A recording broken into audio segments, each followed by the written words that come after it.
বন্ধুরা, বেলা 4টের সময় শান্তিপুর থেকে একটি রামের র্যালি বেরোবে। সেই র্যালিতে যোগ দেওয়ার জন্য আমরা বন্ধুরা মিলে চলে গেলাম। তো বন্ধুর বাইক নিয়ে দাঁড়িয়েছিল, বন্ধুর বাইকে করে চলে গেলাম শান্তিপুর স্টেশনের দিকে যেতেই দেখতে পেলাম র্যালিটি বেরিয়ে পড়েছে। বাজনা বাজাতে বাজাতে র্যালিটি ধীরে ধীরে এগিয়ে আসছে।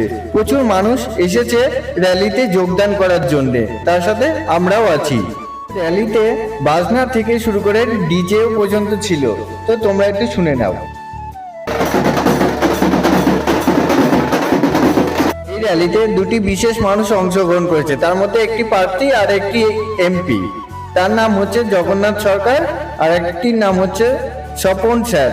তিনি এই বছর 2026-এ ইলেকশনে দাঁড়িয়েছে বিজেপির হয়ে। আমরা অনেকক্ষণ পর শ্রী রাম ঠাকুরকে দর্শন করলাম। ঠাকুরটি দেখতে খুব সুন্দর লাগলো। র্যালিটি ছেড়ে দেওয়ার পর চলে গেলাম বন্ধুরা মিলে শান্তিপুরে অবস্থিত হরিপুর বলে একটি জায়গা। বড় প্যান্ডেলের থিম এবং অসাধারণ ঠাকুরের মূর্তি হয়ে থাকে। বন্ধুরা মিলে আমরা চলে আসলাম হরিপুরে। তো এসেই দেখতে পেলাম অনেক রকম ট্রফি ছিল, তার সাথে সুন্দর একটি প্যান্ডেল।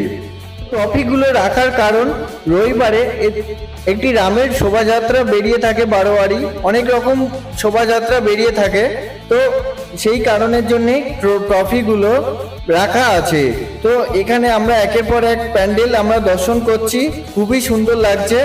আর ঠাকুরের মূর্তিগুলো অসাধারণ। অনেকক্ষণ পর আমরা একটি অসাধারণ প্যান্ডেল দেখলাম। তো প্যান্ডেলের মাথায় মহাদেবের মূর্তি ছিল, তার সাথে ঝান্ডা ছিল, রামের ঝান্ডা। বন্ধুরা, এতক্ষণ ভিডিও দেখলে তোমাদের কোন পার্টটি ভালো লেগেছে কমেন্ট সেকশনে জানিয়ে যাবেন। জয় শ্রীরাম।